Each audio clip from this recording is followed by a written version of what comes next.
Hello, hello, hello. This is Miss Bernal, and this is my first Baking with Miss Bernal video.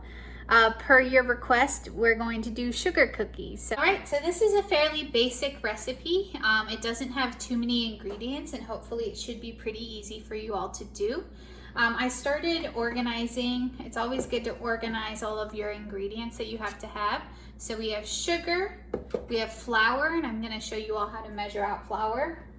We have our 2 eggs with a little bit of vanilla, and then we have our butter. This is a recipe that doesn't require a hand mixer, so we're going to be mixing it all by hand, which means that you should absolutely wash your hands before we get ready. I've washed my hands, and we're going to make sure that we practice like safe hygiene. A couple of things to note. When I'm mixing things, you're gonna see me mix my dry ingredients first, and I'm gonna have my wet ingredients separated. The recipe calls for a half a teaspoon of baking powder. In order to measure out, which I've already done, your teaspoons. A teaspoon will have a little t, TSP, and you'll see a tablespoon, obviously much bigger, will have a capital T. That's how you can tell the difference on your measuring spoon. So this recipe called for a half teaspoon of salt and a half teaspoon of baking powder. We are adding a cup of sugar. So this was measured out with our little measuring cups. So we measured out a cup of sugar. And here I have a 2.5 cups of flour. You actually need 3 cups of flour for this, but I wanted to show just quickly, if you've never baked, how you actually measure out flour and making sure that it's nice and packed and measured out well. So when you're measuring out flour, you want to make sure to stick your measuring cup there inside the bag. And you want something that'll level it even. So I have these nice little skewers that we use if we're making kebabs or like cooking when we go camping. And you can see that it's pretty well packed in, and I'm just gently sweeping off the excess.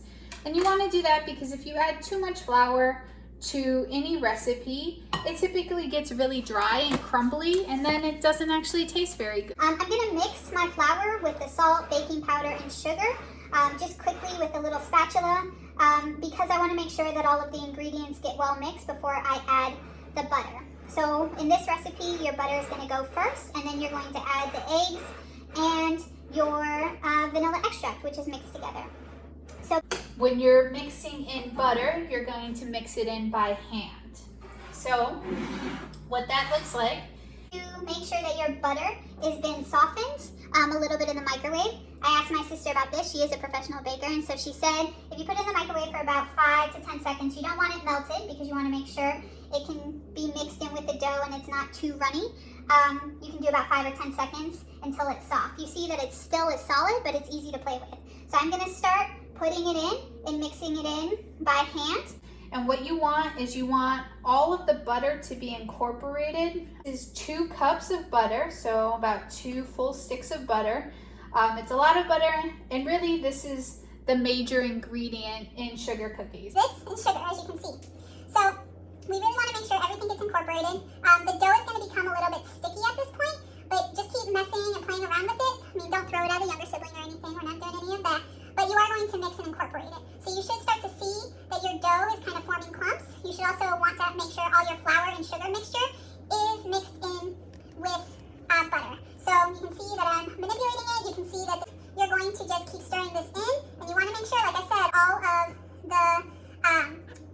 of your butter is incorporated evenly. And you should start to see that your dough kind of looks almost like sand. So moving away from that flour texture to kind of more of a sandy texture. And this will make sure that all the butter has been well incorporated. It'll make sure that you won't have a pocket of just flour. So it's going to take a couple minutes, as you can see. Maybe we'll speed this part up. It depends on how good of video editing I get over the next couple of days, since this will be posted next week. So once we get this nice and incorporated, what I'm going to do is I'm going to add the eggs and the vanilla extract mixture, and then this is the last of our ingredients to add in. When you start to incorporate those, your dough will be kind of like sandpapery, and that's fine. You're going to kind of mash it together. You can already see kind of mashing into a ball. And then we're going to put it in saran wrap and chill for a little bit of time. If you're really hungry and you want to get this done now and you want to do it, that's fine. You can roll it out or make little balls, put those on a parchment, a baking sheet, and put it in the oven. But if you want to give yourself a little bit more time, if you want to make sure that you can have cookies that don't spread out all the way. I definitely recommend chilling it for a little bit of time. 30 minutes, even as little as that, will help out. So, you're gonna see that. We're gonna continue to incorporate. This is where it gets super ooey gooey, and you can see that it looks and feels a little bit gross. You start to see it gets nice and ooey gooey.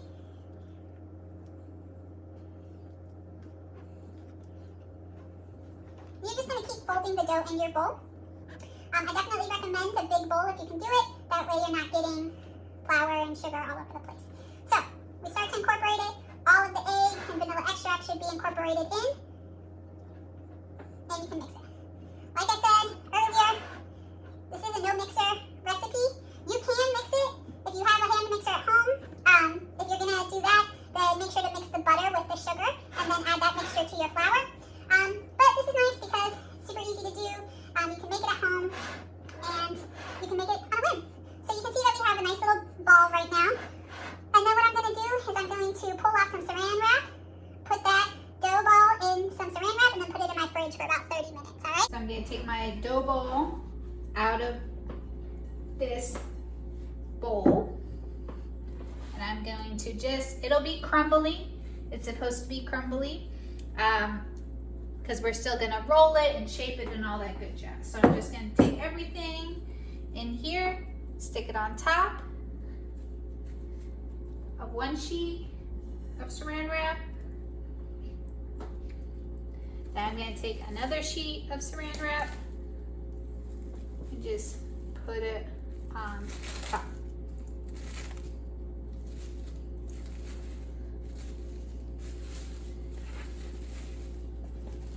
So we're going to wrap it. It's going to look like a little bit of a monstrous mess. We're gonna wrap it and put it in the fridge for about 30 minutes. Well, we're back. I'm gonna mix it up a little bit more. To do is just put some flour out and roll it out on flour. So give your workstation a nice coating of flour. You'll see we flip the dough over onto that. Just roll. Really, it's about problem solving if you're having issues. Try to do it another way and do the best that you can while you're at home. Another thing that happens is once they don't taste good, and you retry it. If you can be about baking or something like this, you're gonna have to try it a couple times. You have to get a little bit more comfortable doing things. Like I said when I started this, baking has been something we just kind of started doing. It's important to build new hobbies. That way you're not spending all your time at home in front of a computer or in front of Netflix, honestly. Get out, do something. It'll add a little bit of like mental reprieve from all the screen time. So I'm just gonna roll this out. You see my dough is getting nice and thin. Pieces are starting to come and form together, which is great. So this is gonna make a lot of cookies. If you want, what you can do, and this gets to be about 1/4 of an inch thick. What you're going to do is, you want it to be nice and flat, so really roll from the center. If you see parts are sticking, put some flour, or you can just put powdered sugar on your dough as well. Just know that that'll make it a little bit more sugary tasting when you whip it. But keep a nice round surface and put it out. So that's if you're rolling out your dough. You see it's about 1/4 of an inch thick, which is a good spot for us.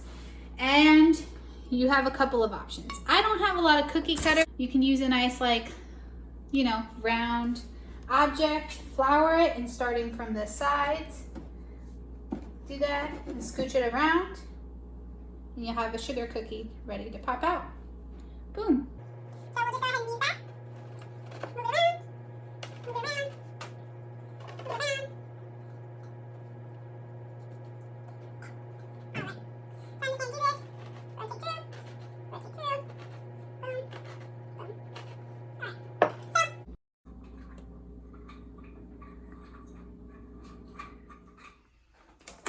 so Alright, so I'm just gonna look. It's been about 12 minutes. You can see that some of our rolled out cookies. Some of our rolled out cookies are starting to brown around the edges, which is what you want to see. They should feel nice and crisp. And a good way to tell if they're cooked is that they've got a nice little brown on the bottom or browning around the edges. So as you can see, these held their shape pretty well, the circular ones that were cut out. And the reason that they held their shape is because when we chilled the dough, it makes it less runny. So if you're really looking for that crisp, clean shape, just make sure to chill your dough, roll it out, and you'll have a great looking cookie. Don't be afraid to modify. Don't be afraid to try things out. You're not always going to bake, especially if you're baking for the first time, perfect things or things that look perfect. So keep trying it out. If this recipe didn't work for you, or it's not sugary enough, or it doesn't taste the way you want it to taste, just play around. We're gonna have some amazing cookies now to eat for the next week, and our next recipe that we'll be working on is banana bread. Miss you all. Hope you're all doing well, and we'll see you soon. Okay, bye.